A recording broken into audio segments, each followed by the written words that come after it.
Hi, team. Welcome to Escape Podcast for Star Wars The Old Republic. Coming up, we have a bad feeling about this week's dev stream, and we'll also explain how from now on we too will be podcasting under the influence.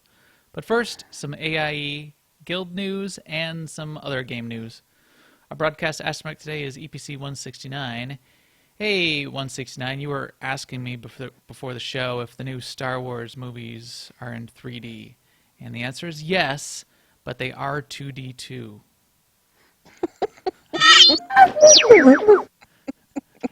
He loves that one. The astromechs love that joke. With me, as always, is Seema. Hi, Seema. How's it going? Oh, it's going great. I finally got the last of my Galactic Starfighter matches done for DVL, and I am so happy about that because I was starting to have this recurring nightmare where it's November 28th, and I'm like on the fleet, and I've been in the queue for the last battle for like 8 hours, and I'm running around on the fleet in general, begging people to queue up for GSF, and time's ticking, and Right. I'm in my underwear or something. But yeah, so for some reason that was the biggest thing for me. So I'm done with that. The only things I have left now to do are to finish leveling two characters, my Inquisitor and my Operative, and I've been PvPing on my Operative, which is pretty fun. So I have like 2 more matches to do there, and then I am legendary.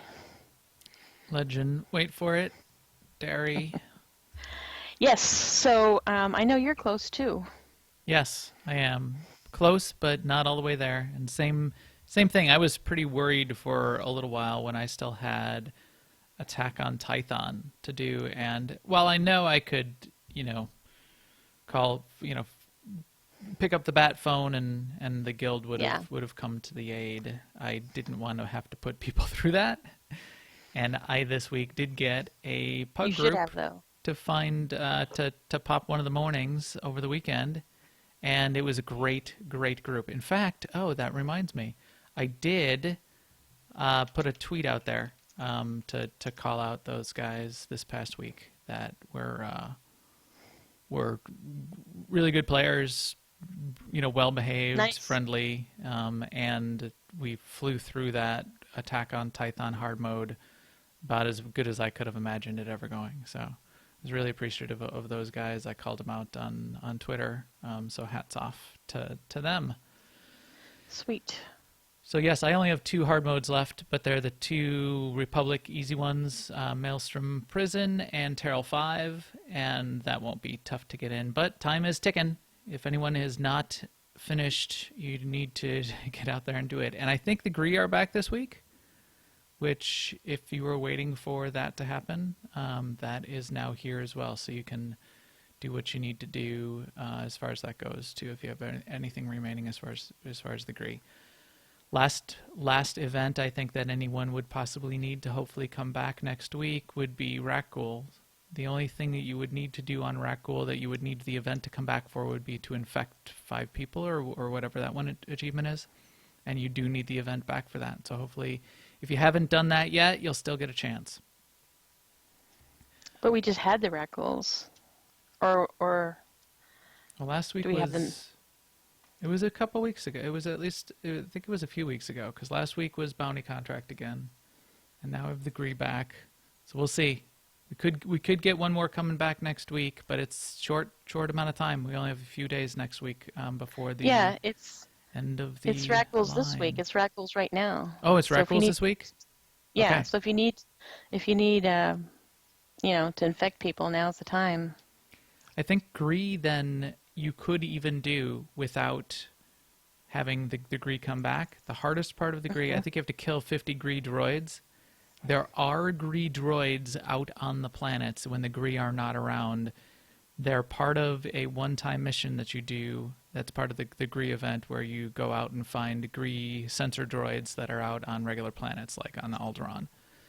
It's a long row to hoe if you're trying to go kill those single droids here and there, but you can get it done.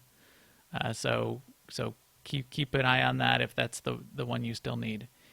With the Rakghoul back this week, get your infections done, and you've got that one too. You never needed the Rakghoul event around to kill 50 Rakghouls or whatever that is, because you could always go to Terrace. But get your infections done. All right. With that, we can talk about the rest of the news. Now, an Imperial News Network report. There is a new trailer out this week, and it's definitely in-game footage. There's a trailer version that was published on the official YouTube channel, the SWTOR BioWare, whatever that channel is. You can find it everywhere. There was also a slightly longer version that was published earlier in the week, which is the same footage but with more of the scene in it, and you can definitely see that it's a cut scene out of the game, including a dialogue choice. I thought it was pretty interesting. It's all voiced by Valkorion, and it sort of seems like it's setting the stage for what he's pushing you to do within that story for Knights of the Eternal Throne. Did you get a chance to see that one, Seema? I did see it, and I am intrigued by two things. I don't know if I should say them though. Are we spoilering the trailer? I mean, I can't imagine it's much of a spoiler if it's the trailer and it's been out for a week, and so now go ahead. Let's speculate. So Valkorion says something like, you've chased me or found me many times or something like that, which harkens back to the whole thing about him being the emperor of the empire, which has been kind of out of my mind lately because he's so different from my picture of, even though Darth Mar, when you first arrived, he goes, I feel him, it's him, and blah, blah, blah, blah, blah. I don't completely 100% buy it. There's a part of me in the back of my mind thinking, it's a different guy. It's a different entity. But, so there's that. Yeah, the whole look of Valkorion and his whole, even the demeanor and everything, that's not what we expect of an Imperial Emperor. Family life, yeah. It is like when he weird. was the emperor that was destroying Zyos while we watched, we didn't think of him as, having, two sons and a daughter back home, right. And a wife. Kids, Daddy had a bad day today. I'm going to have to kill one of you. No. Yes, so that, and then that dialogue choice, where he's said this before, that you're going to make this all work, you're going to have to take on the Eternal Throne. But just crafting a story-wise, how can that even happen? Because then in the next story, what are we? Emperor of the known galaxy? That's our character. Yeah. and we're all it. and does my bounty hunter want that job? No. Well, one of the choices is, I don't want that job. So, yeah. And the little dialogue wheel they showed, and I will be interested to see how that goes. I'm intrigued. Let's put Right. it that way. I am intrigued how that's going to come about. It's certainly setting the stage for what he's pushing for, but as I would hope or expect, I'm not all that interested in what Valkorion. Yeah, maybe it's all because he wants you to push. He wants us, ourself, whatever we are, to push for it, because that's going to open some kind of channel for him so that he can fulfill whatever his nefarious plan is. Right. Exactly. I'd also expect that he has some sort of plan, and but are you supposed to not do what he's asking you to do, or are you supposed to be? Does he expect you to not do what he asks you to do? So you're supposed to do what he asks you to do because he's expecting you to not do what he asks you to do. Exactly. Whatever that was you just said. I agree, or something. Yes, just, or are you going to, in theory, make some other fatal flaw like getting into a land war in Asia? Yes. Yes. Just getting warmed up. We have to outthink Valkorion. What else did we have in the news? We got a last couple live streams coming up, Seema, right? This week, which by the time you're listening to this, it might already have happened, but on Thursday, we're going to have New Planet and story discussion with Charles Boyd. The one story time they did live stream with Charles Boyd. I thought it was really interesting. I loved it. So I'm looking forward to that one. So in my time-space continuum, that's tomorrow. And then next week there'll be a final one before launch, which will be sort of a wrap-up, and that'll be on the 23rd. A wrap-up and sort of, I guess Q&A. Although getting questions from the chat room is challenging, but they manage it. Yeah, so 2 more, this week and next week. And then after that, then it's American Thanksgiving, and then after that, it'll be time for 5.0, time for Knights of the Eternal Throne. Yes, and we'll get all our questions will be answered. Well, in theory. Some of our questions will be answered. A good number of our questions may be answered.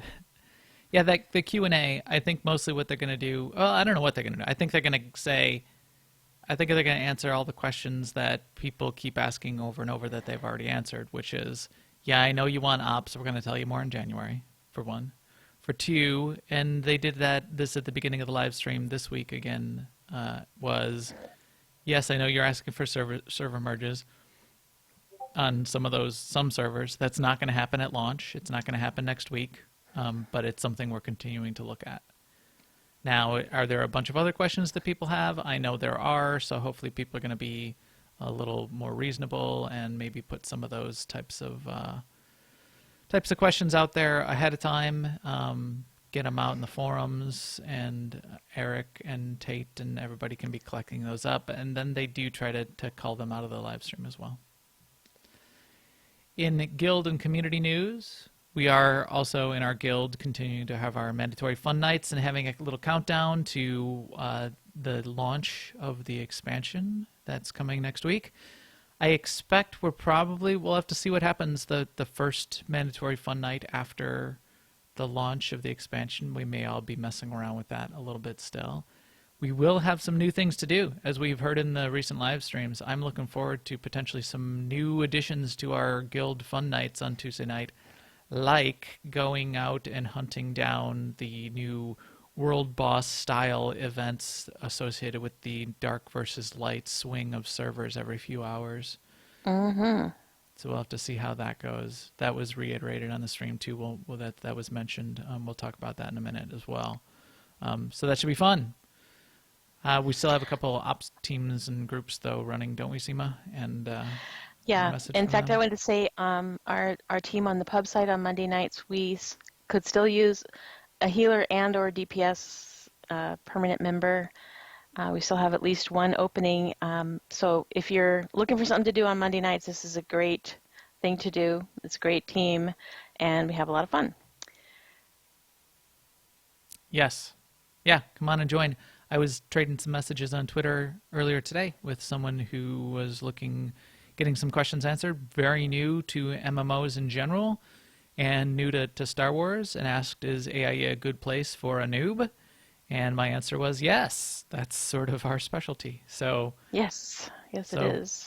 Sign up, join up. Our Tuesday night events. Once you get to whatever level, usually it's level 50. That for the group things we do, it's certainly designed for anybody to jump in, no matter gear or skill level and no matter experience. We're trying to get, especially people that have never done this stuff before, to get a chance to see the content and learn how it goes and try out ops and try out world bosses and lots of that kind of fun stuff. So, and even if you're not level 50 yet, I would say hop into Discord.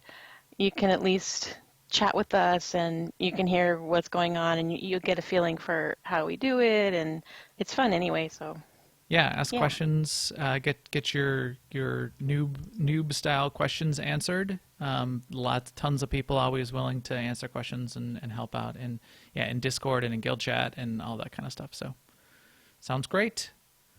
And to sum it up, what other resources should they go after if they're looking for guild information? Our main guild website is aie-guild.org, which you can check out about the whole AIE, which is AIE and all the games that we're in. If you would like to join us here in SWTOR, we have guilds on the pub side and the imp side on Jedi Covenant. Just log into Jedi Covenant, join our channel, which is called AIE LFO, which stands for AIE Looking for Officer. Ask for an invite, and we'll invite you. Evenings are the best time to find someone, so do it in the evenings. Sounds good. Or check in on Discord, as Seema said. That's a great place for you to find people. Mostly any time of the day or night. I tend to keep an eye on that anytime I'm not too busy with real life work. So, and sometimes even then. I don't know about you, Seema, but I saw that live stream this week and I had a bad feeling. I have a bad feeling about this. Oh, I have a bad feeling about this. I got a bad feeling about this. I have a bad feeling about this. I have a bad feeling about this. I have a really bad feeling about this. There I had you no go. idea you had all those. That's awesome. I had that from before. I must have had that sometime, and I must have made it as a tribute to the Bad Feeling podcast and our pals Chuck and Brian. We got a view of Chuck and Brian on the dev stream this week. Yeah, I think here you can see them if you did not see the dev stream. Here they are down here. Chuck is the guy with the beard and the deep voice, and Brian's the guy without the beard and that snazzy tie there, sitting next to Eric Musco. They live down near BioWare and got a chance to talk about a couple things. So they did a playthrough of the Uprising, which we'll also talk about. But they were down there also as part of the launch of the Influencers program, which we'll talk about for a couple minutes. But yeah, I certainly like that lead-in, that package of bad feeling quotes. Every once in a while, I go and look on websites I look for Star Wars jokes, but I'll look up quotes. And if you look up that quote, I've got a bad feeling about this. Every other quote, it's like, do or do not, there is no try, dash Yoda. And then it's, I've got a bad feeling about this, dash practically everyone. Every character, yeah, exactly. That's how that works. So yes, okay, influencer program. Do you want to kick it off, Seema, and talk a little bit about just the idea? And there's not all that much to it, but we can talk about it and how we are going to be in it. So I think the main idea behind the influencers program is that BioWare for a while has been aware that there's content providers in the fan base. There's bloggers, there's podcasters, there's streamers, there's video maker, YouTube people that make videos like SWTOR. And I think, they at one point they tried to reach out to streamers, and they've done various little things. And I think this is an attempt at making a structured program that will provide some visibility and support to the people that have been producing content for their game, basically. So that's sort of the context of it. And I think for the content providers, it'll be good because it'll provide, BioWare is intending to provide some additional promotion so that your content can be viewed by people that may not normally be in your core audience and may not know about you, so that's good. Hopefully some information will go back the other way too. But yeah, that's pretty much it. I'm sure you have some thoughts to add on that. Yes. So it has been talked about a little bit in a couple other forums as well.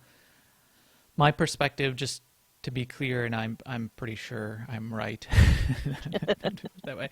The influencer, the name influencer, the influencer part of it is these podcasters and streamers are the influencers, sort of getting their influence of and in terms of information out to the community, and BioWare wants to support them.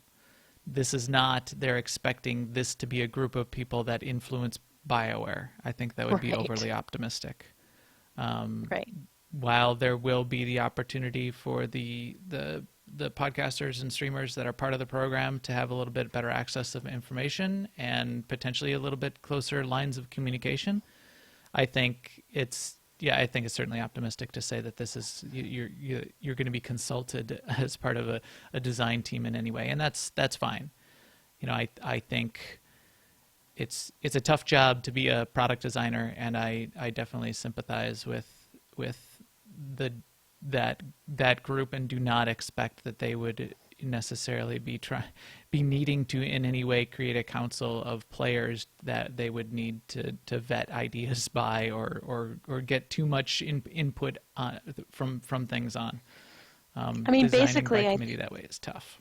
they look out there, and there's a bunch of basically free labor going on. It's a labor of love for us and for anybody who does this kind of stuff, and they're saying, how can we capitalize on that? Yeah, and support it in a good way, and By supporting it, yeah. Yeah, get a little more information out to that group. Something I think they probably should have done all along, and I think they're recognizing that too. It's like, this is a good idea. We should have been supporting these guys way back. We've got have some more tools and capability to potentially support it a little bit more, because we have a regular stream that we're doing now, and we can do some hosting on that stream as a capability, and that works a little bit better now. So I think a few things have probably come together to make it work out well. But yeah, the core of the program is let's support. BioWare is going to support the streamers a little bit more. There's not really much more to the program than that. So people don't need to worry about the podcasters or the streamers. Nobody's getting, nobody's an employee at this point. Nobody's signing a contract that you have to only say good things anymore. That's not going to happen. Everyone's going to still sort of pretty much do what everyone has been doing. Seema and I certainly do this podcast because we like it, and we do it only for fun, and because we're fans of the game. We are relatively positive, but that's only because we're positive and accepting on the kinds of things we see, and not overly critical of anything. Sort of giving the benefit of the doubt more than is warranted, but I always give the benefit of the doubt. But yeah, doing it for fun, and going to continue to do it for fun. And when we see things that we, someone asked me on Reddit, do you think you're going to be influenced, by the influencer program? No, not one bit. No. There's not one bit, which is fine. And I don't think anyone really is.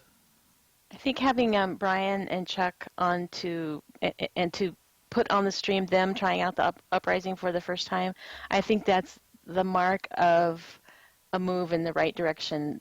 And I think what's going to happen, or I hope what's going to happen, is when they think about how do we communicate this particular thing that we want to communicate, there'll be like a little tick mark somewhere going on, like, oh, we could use this, or we could do that, or we could use this part of the community, go through this part of the community. So at least the fact that the program is structured and has a name and all that stuff will help legitimize that concept of, so I think it's a good thing. We'll see. The one bit of sort of compensation that they have talked about is basically for the community of the community. So they have talked about potential to get some extra code, like giveaway codes and that kind of thing, which we have never gotten before. Although we probably could have asked. That in theory will be part of it. I think if you were watching the dev stream, they did mention that to Chuck and Brian, that, hey, we were going to do some giveaways on the stream. We ran out of time. We're just going to give them to Chuck and Brian, and they can give them away on the next podcast. And they're going to do that with all the influencers a little bit. So that's sort of the compensation part of it. We've operated well without that in the past. If that's if that's not enough to corrupt us, so no one has to worry. We're already corrupted. Yeah. Okay. So that's it. Feel free to shoot us any questions that anyone else has on it. I think it's just nice that there's, we're basically on the mailing list now to maybe get a little bit more information as it flows through, as the rest of all of the streamers and podcasters are, and that's only good for all of us to try to get a little bit more of an inside view on what's going on a regular basis. Part of what we also saw this week was Chuck and Brian playing through one of the new Uprisings. It's the same Uprising that they showed the clips of in the last stream or two, which is the Hoth-based Uprising. But they played it. They played it completely through twice. They played it completely through on story mode, and they played it completely through on hard veteran mode. So that was interesting to see what some of the differences were. And because they had Tate and Musco and Keith was the healer. I don't know who Keith is, but he was another guy that another dev or part of the team there at BioWare that was. I think that's in there with Musco's Brian. boss. Is it? I think I've heard him mention that before. Some guy. It's funny because Musco said he was going to go get yelled. Keith was the healer, and he was going to go get yelled at because he wasn't staying close enough to the healer, and he wasn't stacking up for heals, and and we know that those healers do crack the whip on. Yeah, so, healers are such a cranky bunch. So it was those guys who were playing, so that they brought on another one of the devs to sit with Brian and Chuck wanted to not play because he said earlier, he said on their podcast, it's hard for him to play and talk, and I know exactly what he's talking about. Sometimes I've done some streams where I'm playing, or especially when I'm PvPing, and I don't talk at all. Maybe there's just a little bit of swearing going on. But it's hard to talk while you're playing. So he said he was going to sort of ask the questions and do the commentary on the side. Brian was doing the playing, and then they brought on a guy named Chris Schmidt, who was another designer, developer, part of the dev team. He described himself as sort of the lead designer of the core gameplay stuff. So not PvP, not GSF, not the cartel market, more the core gameplay, and that includes some of the Uprising stuff. And we liked hearing from somebody new, so that was refreshing. Yeah. And yeah, I'd like to, yeah. So yeah, more devs. I liked him. Where is he? Let's find him in the stream here. I liked hearing from him. I liked his commentary. He was relatively candid. He was answering questions as it went along. And it was great, and I took some notes, and that's what we'll go through. We'll go through some of the commentary and some of the things that I heard from him. And some of it matched what I had somewhat expected too. That was some of the design principle that was going into some of this. And then it was fun to hear a little bit more of the commentary on where they're going with some of the the master mode that's coming out too. So we have some notes here. What was your overall impression of just running what you saw of the Hoth Uprising there, Seema? How is it looking to you so far? Well, visually it looks a lot like every other kind of encounter to me, but then I'm not huge. I don't learn a lot by watching encounters. It makes a lot more sense to me after I try it. So even if I'm trying to learn raid strats, when I watch a video, really doesn't penetrate, and then I go do it, and then I watch a video, then I go, oh, okay, I can see it now, but I just don't see the patterns and everything that well. But it was a ton of fun listening to Brian and Chuck talk about it, and it was really informative to listen to Chris Schmidt talk about it. The fast pace is real. I got that out of it. Yeah. It's action-oriented, and there were no right? conversations. Yeah, action-oriented, no conversations. But there is a little bit of a story to it, like a setting, more or less, like you know why you're there and what your end goal is, kind of a thing. Yeah, and they alluded to more of it. And what Chris had said was, this is sort of, it sounded like what he was saying was, this is sort of where the galaxy ends up at the end of the story. That then the things going on in these uprisings then are some of the residual effects of where things are at. So I thought that was interesting. That makes sense because we will be leveling and through the story, and then this will be sort of like the end game, part of the end game content. I hate to use the word end game, but yeah, that content, repeatable content. But that did get my brain cranking in terms of what would an uprising be? What would the uprisings be uprising against? by the end of the story, and I had some speculation going on in my brain there. I had thought when I had first heard Uprisings, I thought that it was sort of like at the front end, and they were rising up against Valen because obviously she's a brat. But if I would expect that Valen sort of seems to be being set up as the bad guy, and if Valen is overturned, or I don't know, so maybe if Valkorion gets his way and you're the emperor, are they uprising against you, or I don't know. So that's a little bit of that's something to think about. I also did really think it was a lot of action, and it's sort of nonstop. So there didn't seem to be a lot of even. It seemed like you could stop and heal up, and the group could heal up, but then if you walked like 10 more meters, the next group of mobs was already spawning. And it's not just like 2 mobs; it's like 8 mobs. Right. It seemed like, yeah. Yeah, big groups. And like when those little robots were spawning around that big robot, and there's like 10, 15. Yeah. Lots and lots.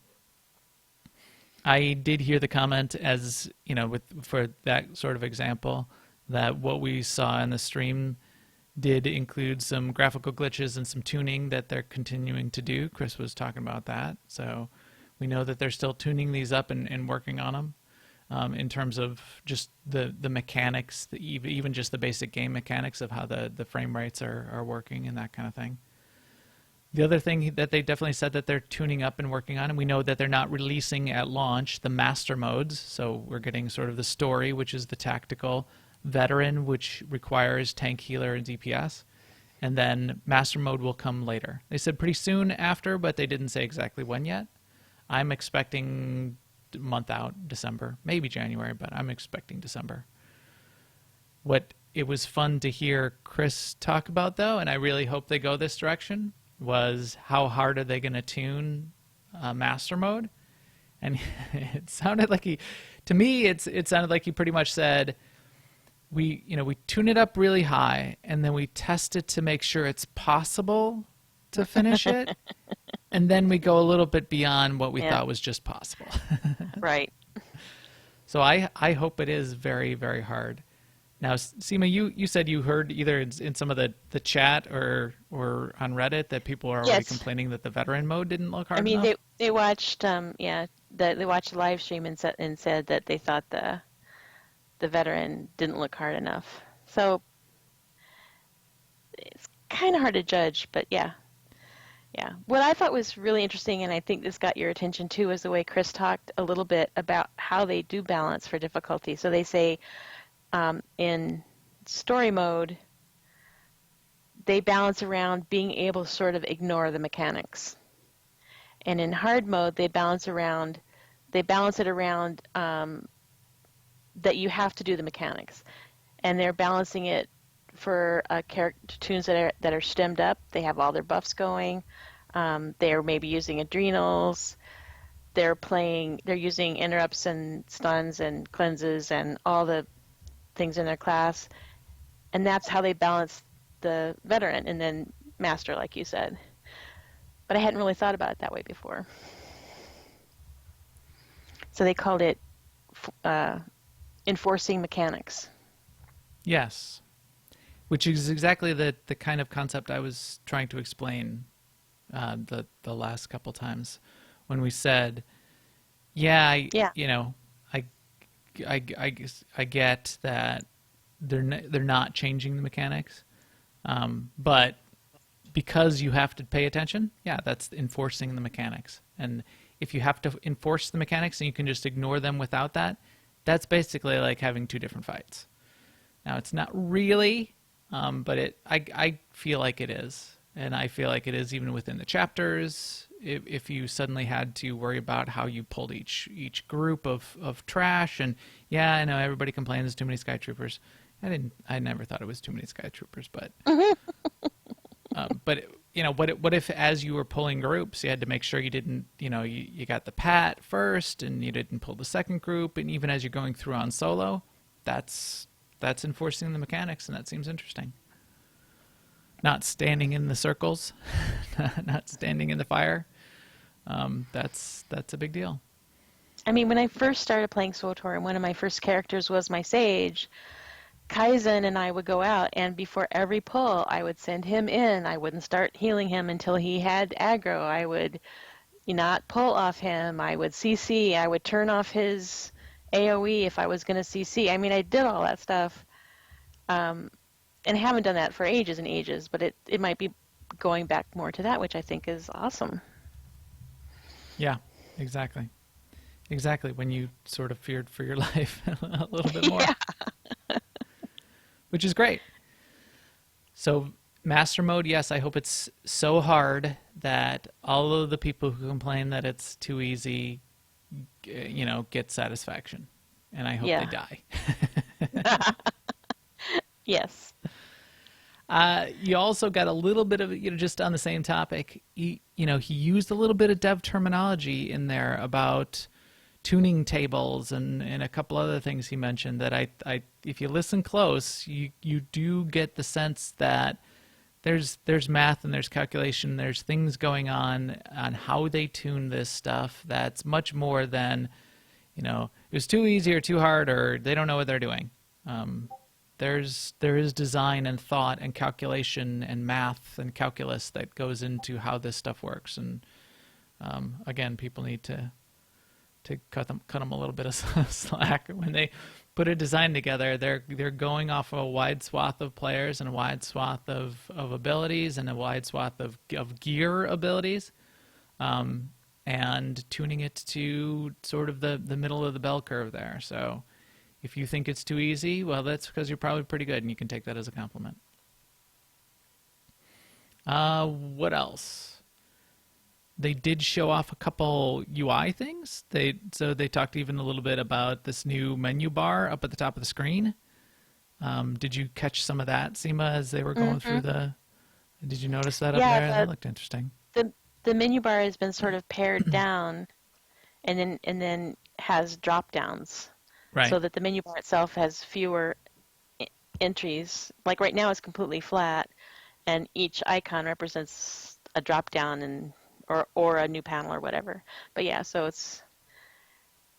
now you would click on the little man, you'd get your character sheet and your abilities sheet and your whatever, and then you have to choose one of those. Yeah. Extra clicking, but I guess it looks nicer on the screen.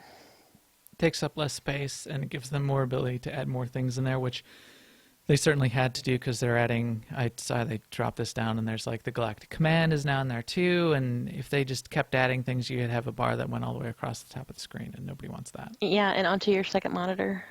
Yes, all the way across. I have 3 monitors, so it would go all the way across my room. So you could have more icons. I certainly could. All the icons. So they did that. They showed a little bit of the fleet and how that has been rearranged, and a little area on the fleet dedicated to where the uprisings are at and how that works. There was like a sort of a command table and a couple terminals around it, and that seemed to be where you would be picking an uprising to go after if you weren't just queuing up with the Galactic Command like they showed last time. So that's interesting. I'm interested to see what the fleet's going to end up looking like. Let's see. They did talk a little bit about the rewards and showed off how many command points people were getting, and a little bit of the feel at the level 3, 5, 8, 10 that these guys were at, how many galactic command points they were getting from running the uprising. So if you think a quick 15-minute run, they were getting about a third of a command level, it seemed, at around rank 8 or 10, which is pretty early in Galactic Command progress. But, just for a quick 15-minute thing to be getting a third of a Galactic Command level seems pretty reasonable. And they said, you're getting Galactic Command points for each of the bosses that you kill. They showed that. And then for completing the whole thing. And then they talked about some bonuses and how bonuses can all stack. But there'll be bonuses for within your Galactic Command screen, there'll be different things that you can do throughout the day or throughout the week, and each day there'll be a bonus on a different activity to sort of promote and trade off and give people an opportunity to get those to rotate through. So one day it might be running heroics on regular heroic missions. Another day it might be running Uprisings. So if you get a bonus on top of the Uprisings, that gives you more. And then what else? There was another bonus. Oh, grouping? You're right. So the bigger the group you have for whatever content, it sounded like, the more of a bonus you get on top of, sort of a bonus multiplier you get on top of the command points you're getting to. Yeah, they're doing that now with like the weekly heroics and credits, and I guess they liked how that was performing, and they're gonna spread that idea forward. Yeah, explain that a little bit, because I think we've mentioned it before, but I think some people still don't even realize it, or have not even realized it's going on. If you solo a weekly heroic, you get a certain number of credits, but if you group up with somebody, you get more credits, and if you group up with 3 other people so that you have a group of 4, you get even more credits. Which is a big deal. So yeah, if you're doing those for credits, I didn't realize that for the longest time. Of course, I rarely did them for credits either, but yeah, it's certainly worth it. Did you have a sense of how much more a group of 4 versus doing them solo? I really don't know. I mean, that would be a fun thing to experiment with one time. I went through a bunch of posts from Reddit and the forums and everything, and I made my own list of the shortest weekly heroics, and I ran through some of them this week, and some of them are like super short. I had no idea. I mean, I knew they were short, but I was in the habit of doing Ord Mantell, and then I do Coruscant, and then blah, blah, blah. But if I skip ahead to some of these really short ones, they are super short. Of course, that's not doing the bonus, and the bonus is that's where a lot of the credits is with the bonus parts, but still, it can be a very small time investment for a lot of credits. Right. We should play with that. A lot of credits, a lot of those command tokens to level up your Galactic Command, which I guess might be somewhat obsolete at this point, but is still a thing. And yeah, some of them are really fast. I think I still have a link to a post that was put up on Reddit for the Imperial side and the Republic side for the list of like the top 10 fastest heroics on each side, which I thought was interesting. There's a couple I did, and I'm like, I was on my operative, so I was like stealthing through, and I click on this thing, and I click on that thing, and like, boop, the end pops up. Oh, here's your crate. It's like 30 seconds. Okay. It's like, wow. Yeah. Wow. Free money. Piece of candy. Yeah. What else in terms of rewards? So, third of a Galactic Command level. When you finish a Galactic Command level, you get a Galactic Command crate, which they talked about. They didn't show one, but they're going to show one before long. But they did talk a little bit about what's coming in those crates and how that's sort of evolving.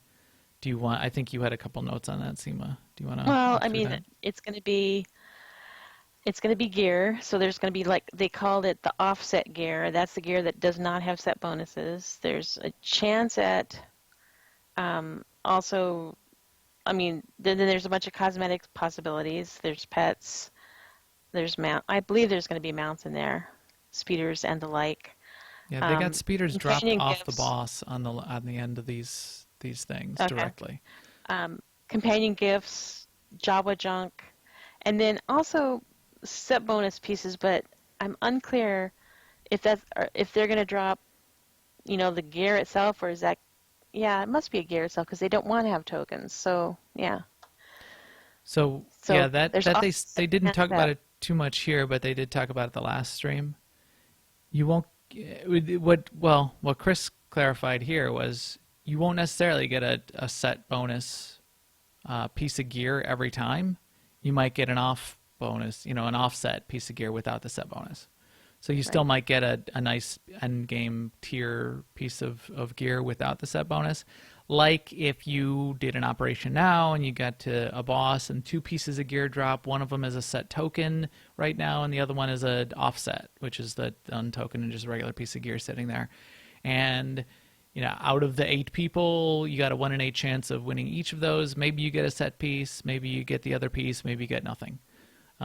You'll always get something out of the crate, but you won't get a set piece every time, is what he said. When you do get set pieces, and they clarified this last time, when you open the box, you'll get a set piece. So if you do, if you win the roll to get a set piece in that box, it will match the class and spec discipline of the character that you're on when you open that box. Right. So you shouldn't be getting, healer gear on a DPS class, and you shouldn't be getting DPS gear on a tank. So you don't have to worry about that. But you won't get a piece of set gear every time. People are still a little bit upset about, or potentially, no, people are really, really mad. Even though they haven't tried it or gotten a feel for it yet. I've come to terms with this. I think it's a perfectly fine system. I think it's like an individual loot roll, and you'll get a box, and maybe there'll be a piece of set gear in it, maybe it won't. Yes, you don't get to go do Brontes because you know that the helm drops off of Brontes, so it's going to be a little bit more frustrating to get your last couple pieces potentially, because you'll get everything except the chest, and then you'll have to go open 20 more crates before you finally get the chest to out of one of them with a set bonus on it. But you only need 6 out of the 7 to get a set bonus anyway, for one.